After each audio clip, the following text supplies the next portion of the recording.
Quando as forças alemãs invadiram a fronteira soviética em junho de 1941, o Exército Vermelho quase foi aniquilado.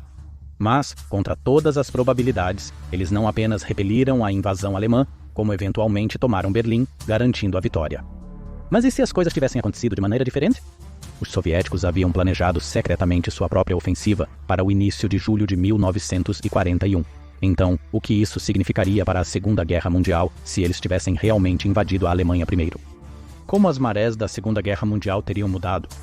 E isso realmente teria sido uma coisa boa? Vamos descobrir.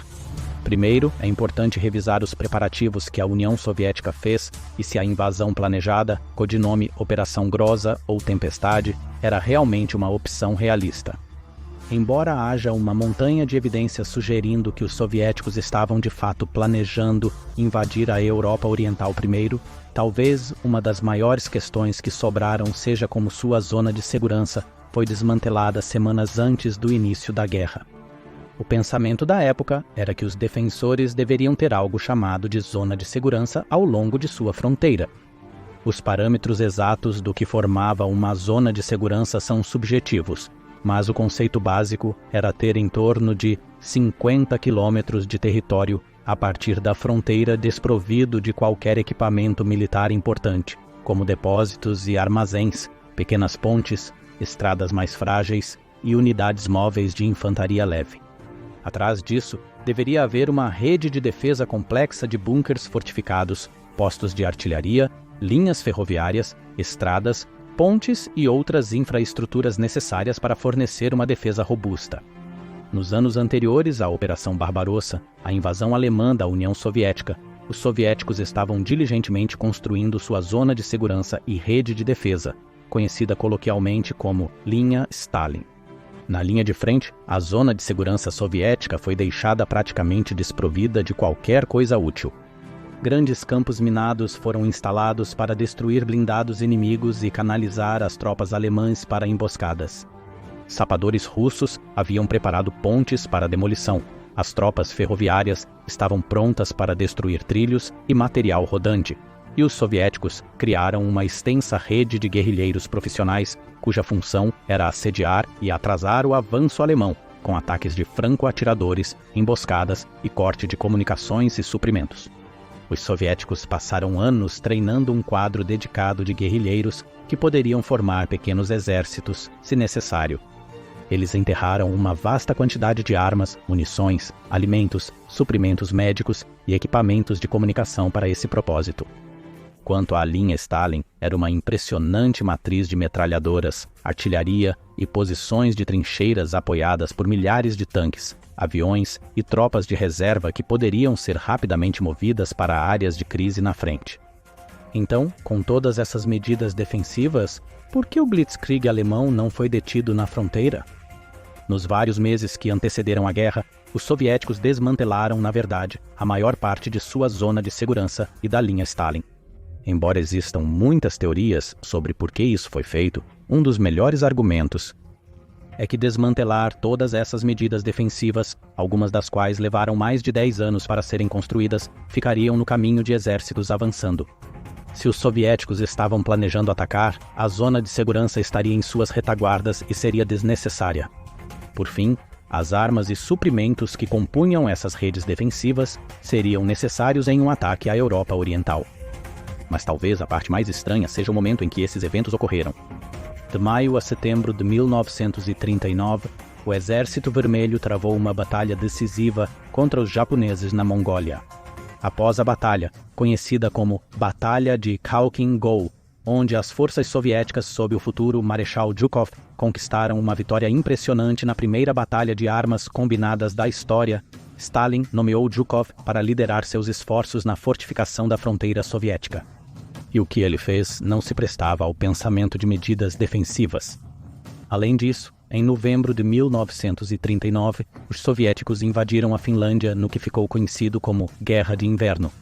Durante esse conflito, a zona de segurança finlandesa, que tinha cerca de 40 a 60 quilômetros, resistiu ao Exército Vermelho por 25 dias e foi um fator primário nas enormes baixas sofridas. No verão de 1941, os soviéticos sabiam da importância de uma zona de segurança robusta. Se Stalin realmente não quisesse guerra porque seu exército não estava pronto, como muitos historiadores alegaram, por que então ele destruiria propositalmente a única coisa que poderia dar tempo ao seu exército em caso de ataque? Quando Zhukov assumiu os preparativos para as áreas de fronteira, ele fez o oposto de planejar para a defesa. Na Ucrânia e na Bielorrússia, ele descobriu que as estradas estavam em mau estado, as pontes não suportavam tanques ou artilharia, e não havia bases aéreas grandes o suficiente. Enquanto o primeiro instinto de alguém poderia ser dizer que isso era ruim, essas condições estavam todas dentro da zona de segurança, onde os soviéticos desejariam que os invasores enfrentassem condições de infraestrutura ruins. Em vez disso, Zhukov fez o oposto. Ele convocou tropas ferroviárias para construir mais e mais trilhos que iam de leste a oeste. Ele construiu dezenas de bases aéreas, todas dentro de 10 a 30 quilômetros da fronteira. Ele construiu pontes maiores que poderiam suportar tanques pesados e reparou estradas para movimento rápido. Mas qual era o propósito de todo esse trabalho de construção? De acordo com o historiador líder e ex-oficial de inteligência soviético Viktor Suvorov, essas preparações se deviam às lições aprendidas por Zhukov durante a Batalha de Khalkhin-Gol. Durante essa batalha, as distâncias que os suprimentos e materiais precisavam percorrer eram imensas, com alguns equipamentos chegando de mais de 8.000 quilômetros de distância. Combinado com estradas ruins e quase zero infraestrutura nos últimos 100 quilômetros da cadeia de suprimentos, as forças soviéticas dependiam fortemente de caminhões e carroças puxadas por cavalos para levar suprimentos, equipamentos e tropas para a frente. De acordo com Suvorov, Stalin não queria repetir esse erro e fez Zhukov quase dobrar o número de ferrovias, pontes, estradas e bases aéreas na área. E o propósito de tudo isso? Bem, nada menos que transportar grandes exércitos de leste para oeste. E foi exatamente isso que os planejadores soviéticos estavam fazendo nos vários meses que antecederam a guerra. Até 22 de junho, o Exército Vermelho havia reunido uma força maciça em sua fronteira. Mais de 190 divisões de pessoal foram reunidas dentro da zona de segurança ao longo da fronteira. Essas divisões totalizavam pouco menos de 3.300.000 militares, incluindo aproximadamente 2.700.000 soldados do Exército Vermelho, 215.000 marinheiros e 153.000 tropas de segurança do Comissariado do Povo para Assuntos Internos. Essas forças estavam bem armadas. Ao todo, as forças tinham mais de 57.000 peças de artilharia e morteiros, mais de 11.000 tanques operacionais e quase 7.600 aviões em funcionamento. Porém, todas essas tropas estavam perigosamente expostas.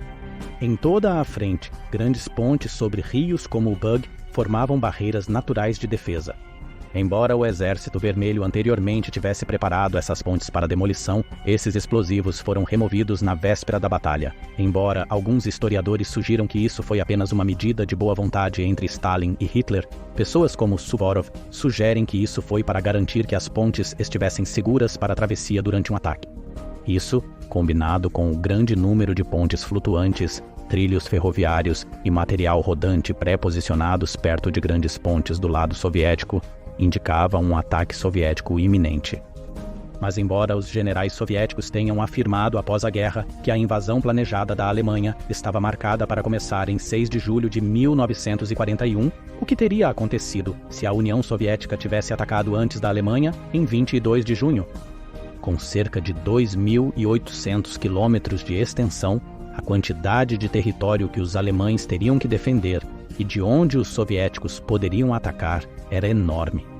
Com distâncias tão grandes em jogo, tanto os alemães quanto os soviéticos sabiam que, apesar do tamanho imenso de ambos os exércitos, eles não poderiam colocar todos os seus ovos em uma única cesta. Em vez disso, eles tinham que decidir onde atacar, e a geografia foi um fator importante nisso. Conhecido como Polzai, o pântano que se estende da Polônia e Bielorrússia até o norte da Ucrânia é uma barreira natural para a defesa. Esse terreno torna incrivelmente difícil conduzir o tipo de guerra de manobra de alta velocidade necessária em conflitos modernos. Sabendo disso, os soviéticos precisavam testar se poderiam escolher seu principal avanço no norte em direção a Berlim ou no sul em direção à Romênia. Para descobrir isso, os soviéticos realizaram 2 jogos de guerra de alto nível em Moscou entre 31 de dezembro de 1940 e 11 de janeiro de 1941. Esses jogos foram assistidos por alguns dos melhores oficiais do Exército Vermelho na época. Mais de 50 generais, almirantes e oficiais de Estado-Maior participaram dos jogos, tão secretos que as autoridades soviéticas transportaram cada oficial em seu próprio avião ou carro de suas estações de serviço. Enquanto estavam ausentes, autoridades soviéticas continuaram divulgando comunicados à imprensa sobre as atividades diárias desses oficiais, para que sua ausência não fosse notada publicamente. Uma vez no hotel, eles foram mantidos sob guarda armada e levados de ônibus juntos pela manhã e de volta à tarde, ao término das atividades de cada dia. Um sigilo total foi necessário para um evento que decidiria como Stalin procederia em caso de guerra. Durante o primeiro jogo, os soviéticos tiveram os seguintes parâmetros. A Alemanha invadiu primeiro em 15 de julho de 1941, avançaram 70 quilômetros dentro da União Soviética antes de serem repelidos, e os soviéticos lançaram um contra-ataque em 1º de agosto de 1941.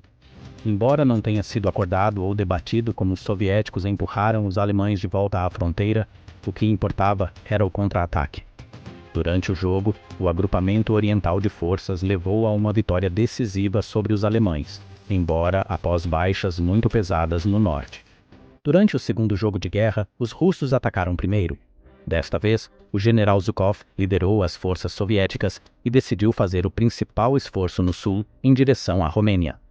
Durante este jogo de guerra, o Exército Vermelho superou facilmente as dispersas formações alemãs e romenas devido à falta de obstáculos naturais e à superioridade do equipamento em comparação ao que existia na Romênia na época. Após conquistar a Romênia, seus exércitos poderiam avançar para a Europa Central em direção a Budapeste. Esses eventos forçariam a Alemanha a mover tropas e equipamentos para o sul, onde a vasta superioridade numérica dos soviéticos poderia esmagar os defensores restantes. Mas por que a Romênia era considerada um alvo estratégico tão importante? Dentro da Romênia, havia uma vasta quantidade de petróleo facilmente extraível, conhecido como os campos de petróleo de Ploiesti. Embora os números variassem ao longo da guerra, em média, os campos de petróleo de Ploiesti forneciam cerca de 1/3 de todas as necessidades de petróleo do eixo, até que a Romênia deixou o lado do eixo em 1944. Tomar a Romênia seria um fracasso estratégico para Hitler, que teria impactos muito reais no campo de batalha para o exército alemão. Por causa disso, os jogos concluíram que uma abordagem pelo sul para capturar a Romênia seria a melhor estratégia. Depois que a Romênia caísse, os soviéticos poderiam pivotar para o norte para acabar com as formações alemãs na Polônia e na Prússia Oriental. Então, eles poderiam marchar para Berlim. Então, quando uma invasão teria acontecido e como ela teria sido? É hora do Zero Hour. Quanto à determinação de quando o exército soviético supostamente estava se preparando para entrar na ofensiva, a data de domingo, 6 de julho, é frequentemente citada. O motivo para isso, além do testemunho de vários generais soviéticos, é fundamentado em fatos. Até 10 de julho, o redesdobramento de mais de 200 mil soldados soviéticos de 5 distritos militares do interior teria sido concluído. Além disso, enormes quantidades de material, incluindo tanques e munições, teriam alcançado a linha de frente a tempo de serem distribuídas às tropas terrestres. Mas por que especificamente 6 de julho? Segundo Suvorov, sendo um ateu convicto, Stalin sempre gostava de conduzir grandes operações aos domingos, quando achava que pegaria as pessoas desprevenidas. Essa é uma avaliação justa e, combinada com os cálculos de que as forças soviéticas estariam prontas até 10 de julho, que era apenas 5 dias antes da esperada invasão alemã de 15 de julho nos Jogos de Guerra, os soviéticos estariam planejando atacar até então. Mas há um problema. Essa data é para o cronograma soviético alegado. Desenvolvimentos na fronteira teriam forçado Stalin a agir mais cedo. Nos meses que antecederam a invasão alemã, aeronaves e navios alemães violaram o espaço aéreo e as águas territoriais soviéticas centenas de vezes. Alguns desses voos de reconhecimento penetraram mais de 200 quilômetros no território soviético antes de serem forçados a recuar. Além das violações militares alemãs, houve um número crescente de agentes alemães capturados na fronteira. Nas semanas que antecederam a invasão, não menos que 36 agentes alemães foram mortos por guardas de fronteira soviéticos. A função desses agentes era semear descontentamento e confusão nas fileiras das tropas soviéticas na fronteira. E, se isso não bastasse, a inteligência soviética recebeu avisos contundentes tanto de fontes confidenciais dentro do exército alemão quanto de Winston Churchill de que um ataque alemão era iminente. Embora o Stalin da vida real não acreditasse nesses relatórios, por ser perpetuamente desconfiado de todas as informações, vamos supor, para fins de argumentação, que ele acreditou nesses relatórios e decidiu agir ao perceber que a Alemanha estava movendo a maior parte de seus exércitos blindados para a frente de batalha. Qual era então o estado do exército alemão nesse momento? De fevereiro a junho de 1941, os militares alemães moveram mais de 100 divisões para o leste. Até 21 de maio, os alemães haviam transferido 42 divisões de infantaria e uma blindada para a fronteira. Entre 22 de maio e 10 de junho, os alemães transferiram impressionantes 20 divisões de infantaria, 14 blindadas, 13 mecanizadas e 9 de segurança para a frente. Em 10 de junho, as divisões de infantaria começaram a marchar em direção à fronteira soviética e em 18 de junho, as formações blindadas começaram a se mover também. Ao todo, o Exército do Eixo possuía mais de 3.300.000 soldados na linha de frente, 3.277 aviões, 4.445 tanques, 3.769 peças de artilharia e mais de 36.000 armas antitanque e morteiros. Essas tropas estavam organizadas em 3 grupos de exércitos, chamados de Grupo de Exércitos Norte, Centro e Sul. Esses grupos de exércitos tinham um total combinado de 121 divisões alemãs, 15 divisões e meia romenas, 16 divisões finlandesas e meia divisão eslovaca. Com um número tão grande de forças concentradas contra ele, os soviéticos enfrentariam quase paridade em termos de mão de obra na frente. Com a permissão de Stalin, o Politburo provavelmente teria esperado até que todas as forças alemãs estivessem em movimento em direção à fronteira para pegar o inimigo de surpresa. Essa clara intenção hostil teria sinalizado que era hora de agir, e os soviéticos poderiam ter lançado seu próprio ataque, provavelmente uma semana antes dos alemães, quando a infantaria em massa começou a se mover em direção à fronteira. Mas como seria esse caótico primeiro dia? Nas primeiras horas da manhã de domingo, 15 de junho de 1941, Stalin ordena que seu exército realize o impensável, começar a Operação Tempestade. E rapaz, eles começaram com um estrondo. Em toda a frente, desde o distrito de Leningrado até Odessa, no Mar Negro, dezenas de milhares de canhões abrem fogo em um crescendo nunca antes visto nos anais da guerra. Artilharia de todos os calibres dispara continuamente contra posições alemãs, depósitos e instalações de armazenamento em toda a frente. Enquanto isso acontece, milhares de bombardeiros do Exército Vermelho, com escoltas de caças, decolam de suas bases no Distrito Militar Ocidental. Embora os aviões encontrem algum fogo antiaéreo disperso de alguns artilheiros sonolentos, eles começam a lançar uma chuva de bombas sobre os campos de aviação alemães que haviam sido recentemente concluídos e tinham pouca proteção contra ataques. Embora muitos aviões alemães tentem decolar no meio da noite, a maioria é destruída antes mesmo de ter a chance de taxiar nas pistas. Apesar desse ataque surpresa, aviões alemães de regiões mais distantes na Polônia e Hungria começam a decolar para se juntar ao que se tornaria a maior batalha aérea da história da humanidade. Enquanto os aviões e a artilharia do Exército Vermelho continuam seus ataques, a infantaria soviética se prepara mentalmente para a enorme batalha que está prestes a acontecer. Após receber sua ração de vodka para acalmar os nervos, eles se sentam e ouvem discursos de comissários políticos sobre a necessidade de eliminar o fascismo de uma vez por todas. Os comissários garantem às tropas que, embora estejam atacando, na verdade estão fazendo isso por motivos defensivos, assim como Stalin havia dito a um grupo de oficiais do exército nas formaturas da Academia Militar apenas um mês antes. No entanto, mesmo antes de o bombardeio diminuir, o Exército Vermelho já começou a enviar tropas além da fronteira. Depois de passar anos treinando sabotadores profissionais, eles começam a se reunir em suas localizações designadas e distribuem armas, munições, rádios, explosivos e dinheiro. Uma vez que todo o equipamento foi distribuído, esse quadro profissional de guerrilheiros começa a bater nas portas das aldeias locais para acordar as pessoas e prepará-las para a ação. Depois que todos foram acordados, esquadrões de guerrilheiros começam a marchar para as praças das aldeias. De lá, embarcam em caminhões que os levarão até a fronteira, onde formarão pelotões e companhias de sabotadores, cada um com seu propósito específico. Um pelotão deve explodir um depósito, outro um quartel e um terceiro uma torre de rádio.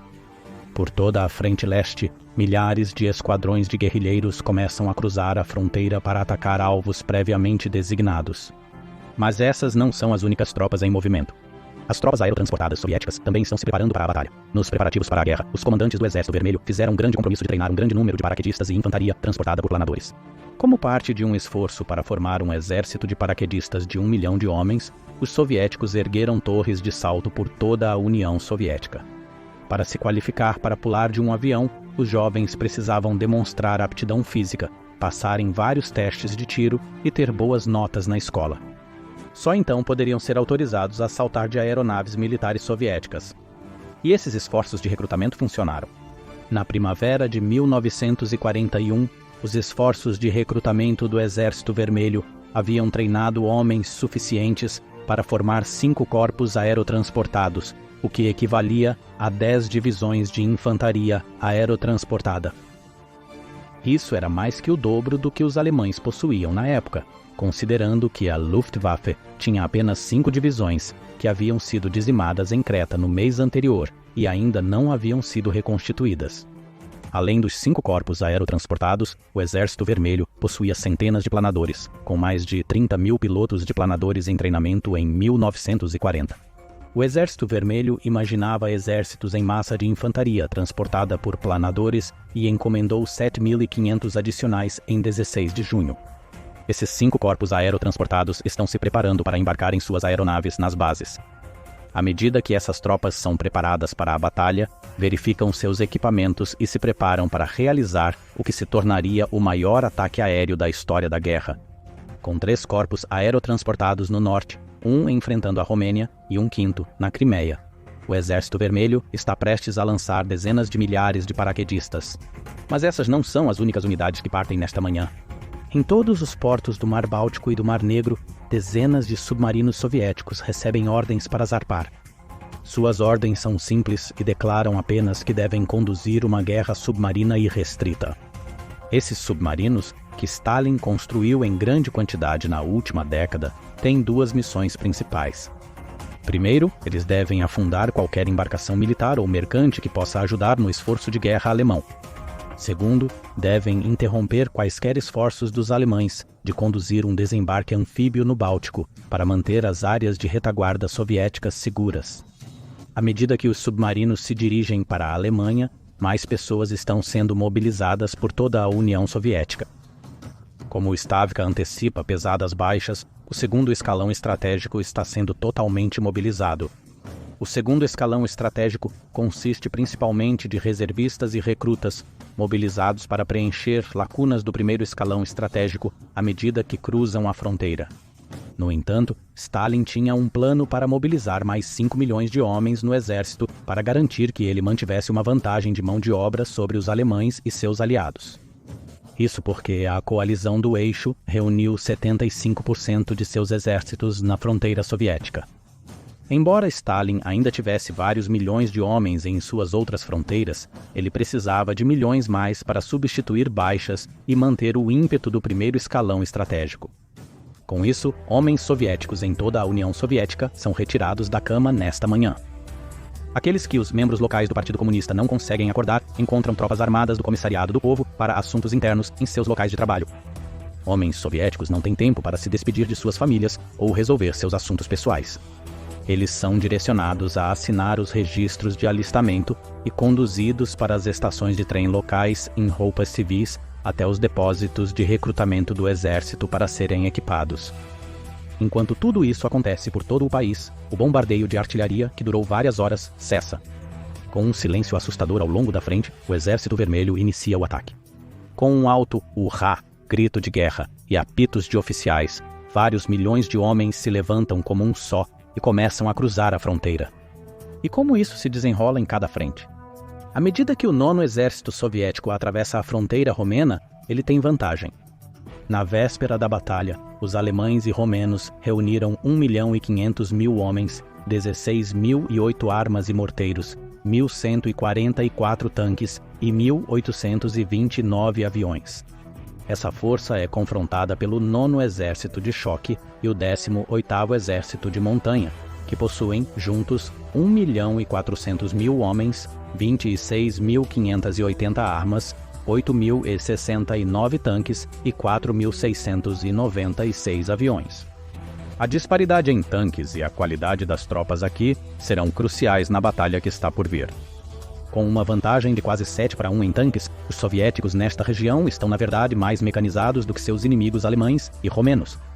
Embora a maioria das forças de tanques soviéticas seja composta por tanques rápidos, que são tão poderosos quanto, e em alguns aspectos superiores aos Panzers I e II alemães, com motores menores e armamentos menos potentes, os alemães dispõem de centenas dos renomados Panzers III e IV, que podem facilmente bater de frente com os tanques rápidos.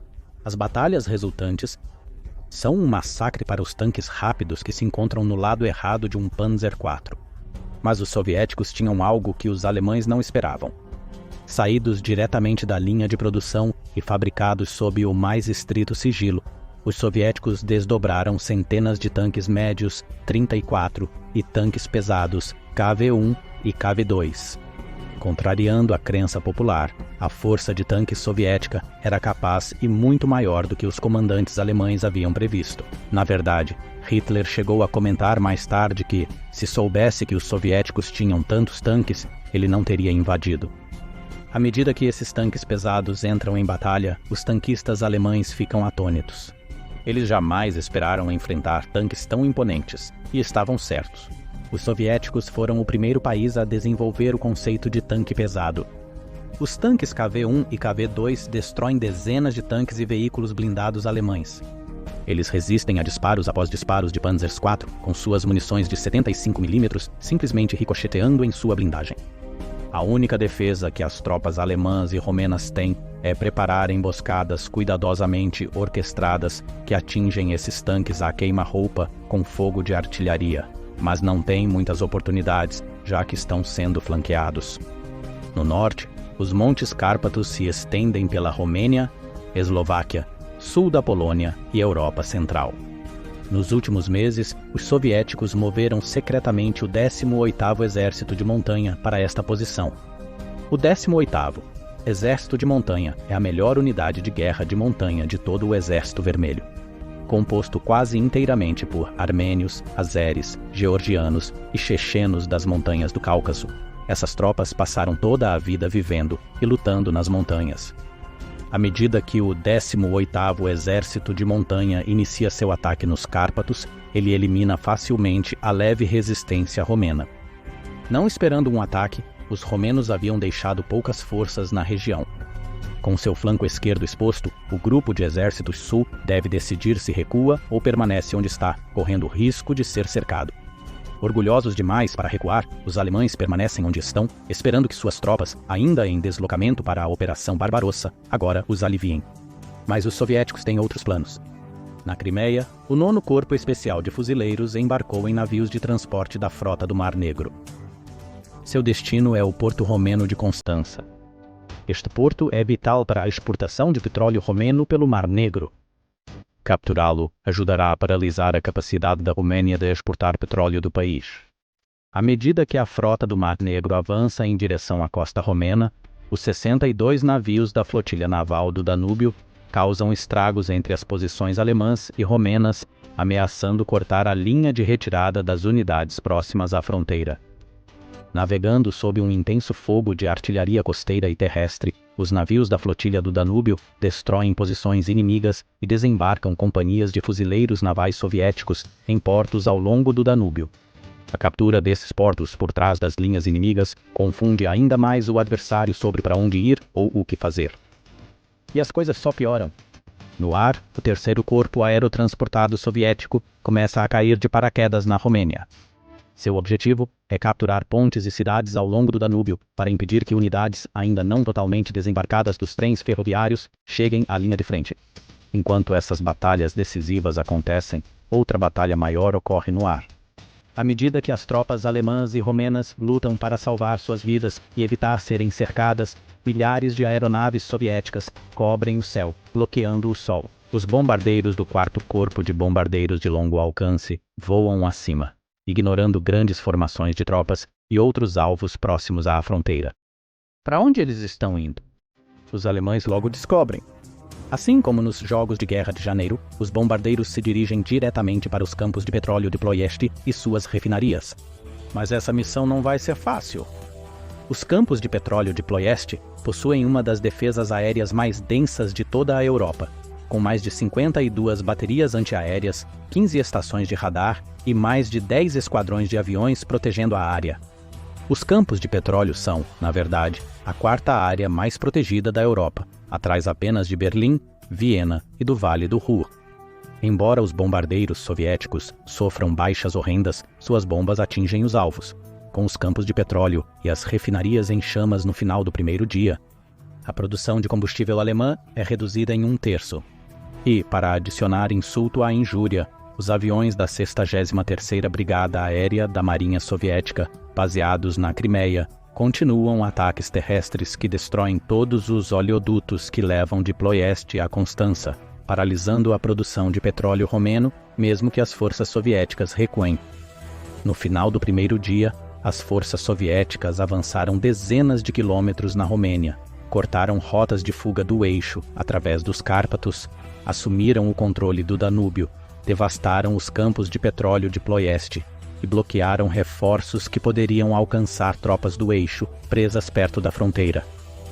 Mas como está a situação mais ao norte? No Báltico, o grupo de exércitos norte-alemão é composto por pouco mais de 787 mil soldados, 8.348 armas e morteiros, 830 aviões e 679 tanques.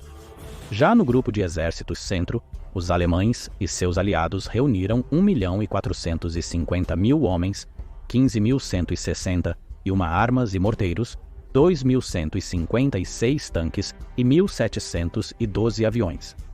Do lado soviético da fronteira, Stalin reuniu pouco menos de 1.200.000 soldados, cerca de 5.300 tanques, quase 24.000 armas e morteiros e aproximadamente 4.000 aviões. E, se alguém estiver acompanhando a matemática aqui, os soviéticos estão na verdade em desvantagem numérica de quase 2-1 em termos de mão de obra, já que concentraram a maior parte de suas forças no sul para um golpe decisivo contra a Romênia. Mas graças ao fator surpresa, os soviéticos decidem continuar com seu ataque. De acordo com os planos soviéticos de pré-guerra, as seguintes tarefas foram atribuídas a cada um dos exércitos reunidos. Os 8º e 11º Exércitos Soviéticos, na frente noroeste, que somavam 23 divisões, receberam principalmente uma função defensiva. Sua tarefa principal era proteger as costas da Estônia, Letônia e Lituânia, repelir qualquer tentativa de invasão marítima e garantir as fronteiras para conter os inevitáveis contra-ataques alemães. No entanto, também lhes foi atribuído realizar operações ofensivas limitadas para capturar a parte nordeste da Polônia, incluindo as vilas de Suwałki, Sejna e Hatzki. O objetivo disso era encurtar a linha de frente para proteger o flanco direito da frente ocidental. Uma vez que isso fosse alcançado, a frente noroeste começaria um avanço gradual em direção à cidade alemã de Insterberg. Quanto à frente ocidental, composta pelos 3º, 4º, 10º e 13º Exércitos, que somavam 42 divisões, sua tarefa principal era menos clara do que a da frente noroeste. Embora a frente ocidental devesse deixar algumas tropas para proteger a área da fronteira ao redor de Minsk, provavelmente o 13º Exército, os 3º, 10º e 4º Exércitos deveriam iniciar um avanço geral na Prússia Oriental. No entanto, devido à força das defesas alemãs na região, eles não deveriam capturar nenhum território importante. Em vez disso, seu objetivo era principalmente fixar os alemães no local para o esforço principal mais ao sul. A frente sudoeste soviética era a maior das 3 frentes, composta pelos 5º, 6º, 26º, 12º, 18º e 9º Exércitos, totalizando 96 divisões. Conforme mencionado anteriormente, os 18º e 9º Exércitos estavam atualmente invadindo a Romênia. Isso ocorre porque os Montes Cárpatos formam uma divisão natural nessa frente. Então, embora os 18º e 9º Exércitos estejam sob controle nominal da frente sudoeste, suas ofensivas não são mutuamente apoiadas como no norte. O objetivo principal dos exércitos restantes, que não estavam engajados na Romênia, era derrotar o agrupamento Lublin-Sandomierz das forças alemãs e avançar até o rio Vístula. Uma vez que isso fosse alcançado, os exércitos deveriam girar para o norte, em direção Kielce, Piotrków e Cracóvia, capturar a área de Kielce e Piotrków e parar nas margens do rio Oder. Após atingir esse objetivo, a frente sudoeste, com seus flancos protegidos pelo 12º Exército de Montanha e pelos Cárpatos poloneses, se uniria às frentes noroeste e ocidental para um ataque total à Prússia Oriental. Embora isso parecesse bom no papel, o plano pressupunha uma coisa crucial: que as tropas soviéticas conseguissem romper rapidamente na direção de Lublin. No sul da Polônia, os alemães haviam reunido algumas de suas maiores concentrações de homens e materiais como parte do grupo de exércitos Centro, que superava em número a frente sudoeste em quase 2-1. Um avanço rápido aqui só seria possível se algumas condições fossem atendidas. Primeiro, os soviéticos precisariam destruir a maior parte da Luftwaffe no solo. Segundo, com a maioria dos blindados alemães ainda armazenados em depósitos próximos aos grandes ramais ferroviários, as tropas soviéticas precisariam avançar muito rapidamente nas primeiras 72 horas para capturar um grande número de blindados e veículos alemães. Caso contrário, as forças alemãs teriam os meios para escapar do cerco e atrasar os ataques soviéticos o suficiente para que mais reforços chegassem. No entanto, supondo que as forças soviéticas infligissem perdas semelhantes às sofridas pelo exército alemão, isso poderia ter sido possível. Durante a primeira semana da Operação Barbarossa, os alemães destruíram 4.990 aviões soviéticos, ao custo de apenas 179 aviões alemães. Se os soviéticos alcançassem uma vitória semelhante durante sua invasão, esse número significaria, na verdade, a destruição de todos os aviões alemães reunidos para a Barbarossa, e ainda mais. Na verdade, com 4.878 aviões em toda a Luftwaffe na época, toda a força aérea alemã teria deixado de existir em uma semana de combate. Mas esses números ficam ainda piores. Nos primeiros dias da invasão alemã, as frentes ocidental e sudoeste soviéticas perderam mais de 3.300 tanques, 1.800 peças de artilharia e 324.000 homens capturados. Se essas frentes soviéticas infligissem perdas semelhantes aos alemães, todo o blindado reunido pelos grupos de exércitos norte e centro também teria sido destruído. No que diz respeito às baixas, durante o trimestre de junho de 1941 a setembro, o Exército Vermelho sofreu mais de 2.800.000 baixas, incluindo quase 400.000 mortos, 665.000 feridos e 1.700.000 capturados. Se enfrentassem perdas semelhantes, os alemães teriam perdido cerca de 75% da força de invasão reunida para a Operação Barbarossa dentro de 3 meses, restando apenas 1 milhão de homens para defender contra o ataque soviético. Se Hitler tivesse sofrido perdas tão catastróficas, o que teria acontecido então? No caso de os soviéticos atacarem primeiro e alcançarem sucessos semelhantes aos alemães, as consequências seriam chocantes. Com a Luftwaffe inexistente, quase nenhum blindado e pouco mais da metade de todo o exército alemão morto, ferido ou capturado em 3 meses, Hitler estaria lutando para estabilizar a frente.